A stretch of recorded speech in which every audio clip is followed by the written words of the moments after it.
In this video, I'll show you how you can change your site icon on WordPress.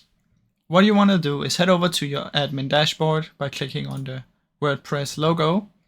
If you're already on your site, it's going to be up here somewhere. And once you're in here, what you want to do is head over to Appearance, click on it, and then select Customize.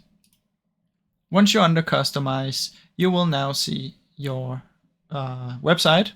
And on the left-hand side, there should be a site identity. Click on this and you can see site icon. So you simply want to press on the select site icon, and then you want to choose your picture or your logo from wherever you have saved it on your PC. Now keep in mind, it should be at least 512 by 512. So just keep that in mind. Now, I really hope you enjoyed this short video. If you did, please leave a like and subscribe, as it helps me out a ton. Thank you so much for watching.